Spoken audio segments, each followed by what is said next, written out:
Dhaka university के एक professor की बड़ी वीडियो वायरल हो रही है और वो ये कह रहे हैं कि हमें पाकिस्तान के साथ न्यूक्लियर ट्रीटी करनी चाहिए। वो न्यूक्लियर पावर भी पाकिस्तान के साथ मिलकर बनना चाहते हैं। जरा होश के नाखून ले ले। कौन सा वाला किया है? इनसे ये पूछना पड़ेगा कि भाई क्या करते हो तुम, क्या पीते हो, क्या खाते हो, कौन सा वाला करके आए हो? अच्छा, मुझे तो थोड़ी देर समझ नहीं आई कि भी पाकिस्तान के साथ बांग्लादेश कैसे न्यूक्लियर ट्रीटी कर सकता है। वो कहते हैं जी हम गौरी मिसाइल जो हैं वो बांग्लादेश के बॉर्डर पे लगाएंगे। और ये एटम बम अगर वो बनाएगा तो भारत उसको नहीं डरा सकेगा, बल्कि वो भारत को डरा सकेगा। और बांग्लादेश पाकिस्तान का जो है एक अलॉय भी है। ये जो खबरें हैं इससे ये साबित हो रहा है कि बांग्लादेश का जो है बेड़ा गर्क होने में कुछ महीने नहीं कुछ ही दिन बाकी है। उन्होंने कहा कि हमें अब मदद चाहिए पाकिस्तान से, पाकिस्तान हमारी मदद कर सकता है। बांग्लादेश तो टोटली डिपेंड करता है इंडिया पर। मैंने आपको बताया ऐसा कुछ भी होगा, कुछ होने वाला होगा, इंडिया उनके नेवल ब्लॉकेज भी कर सकता है, इंडिया एयर स्पेस भी ब्लॉक कर सकता है, इंडिया उनकी इकोनॉमी भी ब्लॉक कर सकता है, इंडिया उनको नाकों चने चबवा सकता है बांग्लादेश को। तो फिर यही बात है, तो मैं तो कहूँगा फिर दे दें सारे। तो बांग्लादेश को भी कोई एडवाइस दे दो, इतनी बड़ी इंडिया को डरा रहा है। बात पता क्या है, इंडिया को वो डराइज है, वो अब मैं कहना नहीं चाहता, बड़ी गंदी बात आ रही है ज़हन में बांग्लादेश के बारे में, अब मैं कह नहीं सकता। तो फिर वो सुनने हैं। अच्छा, अब उनका बात करने दे। अब बांग्लादेश कभी आपका दोस्त मुल्क नहीं था, क्या बात नहीं है वो, मैं गंदी गाली दे नहीं सकता। मैं क्या बताऊँ आपको कि बांग्लादेश किस तरह के हैं। हाँ जी बताएं। बॉर्डर साथ लगता है, अफगानिस्तान का बॉर्डर साथ लगता है। इतने मुसलमान वहाँ पे रहते हैं, इंडिया के साथ मिलकर पाकिस्तान के खिलाफ साजिशें करते हैं ना। अच्छा, तो जाहिर है अगर हम बांग्लादेश के साथ मिल जाएंगे तो बांग्लादेश का क्या कसूर है इसमें? कोई मुस्लिम ममालिक पाकिस्तान के साथ मिले, कोई एक्शन तो लिया जाए ना। क्या फायदा ऐसे मिलने का कि आप ऊपर से मिले हैं, दिल ही दिल में आप यहाँ पे चुगलखानियां कर रहे हैं। मैं किसी की तरफ की बात नहीं करी। मसला ये है कि ये मदद उस मुल्क से मांग रहे हैं जो खुद मदद मांग रहा है। अब पाकिस्तान तो खुद कौन सी मदद देगा? एक तो एक न्यूक्लियर पावर का तो उन्होंने खुद ही कह दिया। पहले ही अभी जो चाइनीज कंपनीज पर सैंक्शंस लगी हैं अमेरिका की तरफ से, तो लगता है ये बांग्लादेश जो है ना, ये दोस्त नहीं है पाकिस्तान का। ये जो बात हो रही है, ऐसे दुश्मन बन रहे हो पाइन तुसी।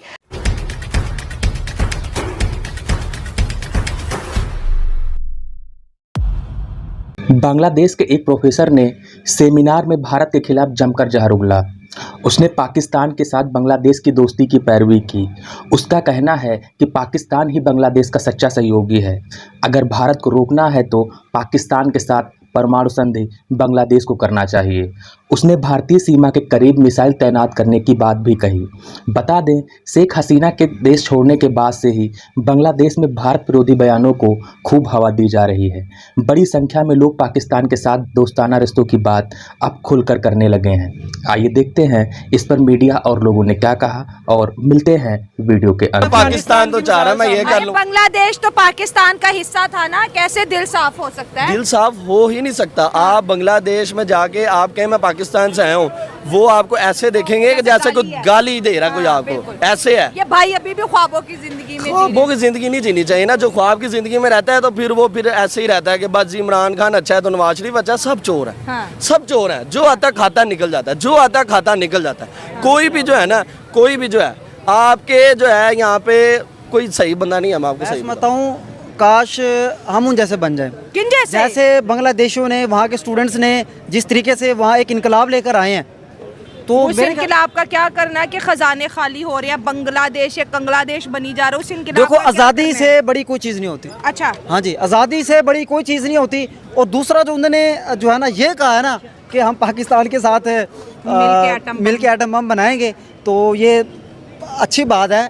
लेकिन पाकिस्तान की अब सब क्या, जैसे वो भाई ने ये बात बहुत अच्छी की है कि हमारे तो खुद एटम बम को जंग लग चुका है, वो तो किसी खाते का नहीं है। हाँ। इससे तो कोई डरता नहीं है। आज हम पूरी दुनिया के गुलाम बन चुके हैं। देखो, एटम बम कुछ नहीं कर सकता जब तक आपके अंदर विल ना हो। क्योंकि आप जो है वो कुछ और सैंक्शंस भी पाकिस्तान पे लगवाना चाहते हैं इस तरह की बात करके। दूसरी बात ये कि क्या पाकिस्तान मदद कर सकता बांग्लादेश की? अब तीन तरफ से बांग्लादेश इंडिया के साथ मिलता है। 3 साइड्स तो आप समझ लें कि इंडिया से मिलती हैं बांग्लादेश की, बांग्लादेश और इंडिया। आप एक तरफ से बांग्लादेश की क्या मदद कर सकते हैं? और वो कंट्री बांग्लादेश की मदद क्या करेगा जो खुद आईएमएफ के सामने नाक रगड़ा है? पाकिस्तान तो आईएमएफ को कह रहा है कि हमें कर्जा दे दो, हमारा जो है वो कर दो, प्लान अप्रूव कर दो। अभी तक नहीं हुआ। पहले उसको अरब कंट्री से करवाना, फिर उनको देना। यानी ये तो एक जुबान ज़दे आम बात है। सबको पता है कि इकोनॉमी में तो इम्पॉसिबल है कि पाकिस्तान बांग्लादेश की कोई मदद कर सके। बांग्लादेश की इकोनॉमी तो पाकिस्तान से बेहतर है। तो मैंने यही कहा कि ये साहब क्या खा के आए थे। देखिए, वो ये बेशक कह लें कि भाई उनको इस वक्त जो है भारत से बड़ी शिकायतें हैं या वो उनको दुश्मन समझ रहे हैं, वो जो भी कहें कि वो दुश्मन है वो हैं, लेकिन वो जो ये कह रहे हैं कि वो हमारी मदद करेगा हर तरीके से, किस उसमें मदद करेगा? बहुत सारी तब्दीलियां आ रही हैं एंड वी डोंट नो कि what kind of a direction Bangladesh is going to take in coming years. ठीक है जी। अब एक जब शेख हसीना वाजद थी तो बांग्लादेश बिल्कुल पाकिस्तान के खिलाफ था। अब जो खबरें वहां से बांग्लादेश से आ रही हैं वो ये है कि Bangladesh is having a good opinion about Pakistan. So उसकी दो चीजें हैं, एक तो जारी बात है शेख हसीना वाजद ने इतना डरा के रखा हुआ था, एक तो ये फैक्टर है। दूसरा जारी बात है बांग्लादेश की सिचुएशन डिफरेंट थी।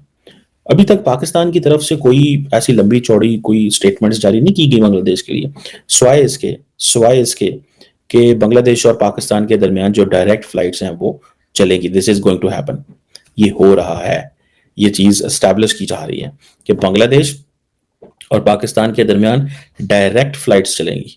ये बहुत बड़ी बात है भाई, ये कोई आसान काम नहीं था। ठीक है, पाकिस्तान नेपाल के बीच में डायरेक्ट फ्लाइट्स नहीं है और ये हिस्ट्री में पहली दफा होने जा रहा है। This is going to happen in history for the first time कि बांग्लादेश और वो उसके दरमियान जो है वो होगा।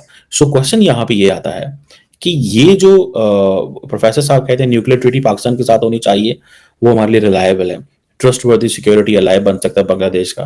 ठीक है जी। और ये जो इंडियंस हैं ये नहीं चाहते हैं ना, ऑल दैट इन दिस। देखिए, इंडिया और बांग्लादेश का जो रिलेशनशिप है ना, it is something which needs we need to understand this looking at the dependence which Bangladesh has on India। ठीक है, आपकी सोच है। ये मुझे पता है कि बांग्लादेश ने अपने जो न्यूक्लियर पावर रिएक्टर्स हैं वो बनाने शुरू कर दिए आई थिंक 2017 में। ठीक है जी। और ये Bangladesh is getting. Bangladeshi professor ने आगे भी भारत के खिलाफ जहर उगला। उसने कहा कि पाकिस्तान की तकनीक के बिना भारत को नहीं रोका जा सकता, बांग्लादेश को पाकिस्तान की तरफ झुकना चाहिए। प्रोफेसर ने पाकिस्तानी मिसाइलों को बांग्लादेश में तैनात करने की बात कही। उसने कहा कि हमें पाकिस्तान से परमाणु मिसाइलें हासिल करना चाहिए। अगर पाकिस्तान की गौरी शॉर्ट रेंज मिसाइलों को उत्तरी बांग्लादेश और अन्य पहाड़ी स्थानों पर तैनात करते हैं तो भारत पर इसका असर पड़ेगा।